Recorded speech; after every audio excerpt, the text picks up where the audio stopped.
और इस बीच एक और ये बड़ी जानकारी अमृतसर से है, जहां पर बीएसएफ कैंप के पास ड्रोन देखे जाने की जानकारी मिली है। आपको बताएं, अमृतसर के खासा में बीएसएफ और आर्मी के कैंप हैं। फिलहाल किसी नुकसान की यहां पर जानकारी नहीं है। आपको याद होगा, बुधवार गुरुवार की रात को भी पाकिस्तान ने पंजाब और चंडीगढ़ के कुल 8 ऐसे सैन्य ठिकाने हैं जहां पर हमला करने की कोशिश की थी। रक्षा मंत्रालय ने यह बताया है, पठानकोट, अमृतसर, कपूरथला, जालंधर, आदमपुर, लुधियाना, बठिंडा और चंडीगढ़, ये वो इलाके हैं जो कि अति संवेदनशील हैं। और ऐसे में भारत के एयर डिफेंस सिस्टम ने आसमान में ही इनको न्यूट्रलाइज कर दिया था, यानी कि नष्ट कर दिया था। और इन ठिकानों पर 5 एयरबेस हैं और 6 कैंट हैं। और एक और अपडेट देखिए, इस वक्त ये है कि पाकिस्तान के बीती रात के हमले पर भारतीय सेना का एक स्टेटमेंट भी आया है। दरअसल भारतीय सेना की तरफ से सोशल मीडिया पर एक पोस्ट किया गया है और इसमें बताया गया है कि पाकिस्तान की सेना ने 8 और 9 मई के दरमियानी रात भारत की पूरी पश्चिमी सीमा पर ड्रोन और अन्य हथियारों का इस्तेमाल कर कई हमले यहां पर किए। पाकिस्तानी सेना ने एलओसी पर सीजफायर का उल्लंघन भी किया, लेकिन पाकिस्तान के इन हमलों को नाकाम कर दिया गया और उन्हें मुंहतोड़ जवाब दिया गया है। भारतीय सेना देश की संप्रभुता और क्षेत्रीय अखंडता की रक्षा करता रहेगा। ये एडीजीपीआई इंडियन आर्मी की तरफ से पोस्ट किया गया है और ये ऑफिशियल स्टेटमेंट सामने आया है। और डिफेंस एक्सपर्ट हिमांशी इस वक्त हमारे साथ जुड़ चुकी है। हिमांशी, पाकिस्तान की तरफ से ये नापाक हरकतें जो कि हम लगातार देख रहे हैं, लेकिन भारत एयर डिफेंस सिस्टम जो कि पूरी तरह से तैनात है, हमारे देश की सुरक्षा कर रहा है और भारतीय सेना ने भी ये साफ कर दिया कि हम सुरक्षित हैं, लेकिन जो पाकिस्तान है वो अपनी नापाक हरकतों से बाज नहीं आ रहा है। बिल्कुल रंजना, देखिए, जो इंसान कम बोलता है ना, आपको उससे डरना चाहिए।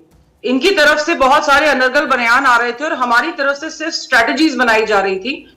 और वो स्ट्रेटजीज ऐसी बनाई गई हैं कि जब ये कह रहे हैं कि अगर आप पानी बंद करोगे हम खून की नदियां बहा देंगे, हमने तो जी पानी भी दे दिया आपको कि आपके जो शहर हैं उनमें जो खून की नदियां बही हैं आप उनको साफ कर लें। हमारी सेना चाक चौबंद खड़ी थी। कल देखिए, दिन में ही राजस्थान बॉर्डर सील कर दिया गया था।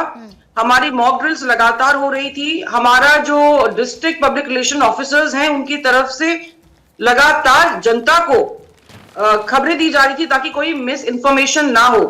हमारा सरकारी जो प्रशासन है वो पूरी तरह से जनता को उस तरह से खबरें देने की कोशिश कर रहा था कि ताकि उनमें पैनिक ना हो।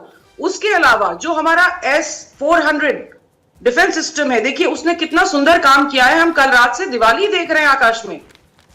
आप चाहे मिसाइल दागे, आप चाहे स्वॉर्म भेजे, चाहे आप अपने छोटे हथियारों से हमला करें, हम हर तरीके से मुस्तैद हैं। और ये एक बहुत अच्छे दृढ़ नेतृत्व और इच्छा शक्ति की बात है कि आपको लगातार ड्रोन से पाकिस्तान की तरफ से अटैक किया गया और हमने उसके सभी अटैक को नाकाम कर दिया। वो मिसाइल से अटैक कर रहा था, उसको नाकाम कर दिया। और कल जो तस्वीर देर रात सामने आई, इससे मैम पाकिस्तान में एक और मैसेज चला गया होगा कि देख लो हमारी जो क्षमता है क्या है, हमारी जो ताकत क्या है, तुम हमारे सामने कहां स्टैंड करते हो। देखिए, हम सारे नारी शक्ति यहां बैठी हुई हैं। हम जितने भी एंकर्स हैं, मैं हूं, हम सब नारी शक्ति बैठी हुई है यहाँ पे। मैं एक चीज कहना चाहूंगी, अगर आपने दुर्गा सप्तशती देखी है तो वहां पे एक बहुत सुंदर बात होती है कि जब सारे देवताओं को लगता है कि महिषासुर से कोई नहीं बचा पाएगा तो वो दुर्गा का आह्वान करते हैं।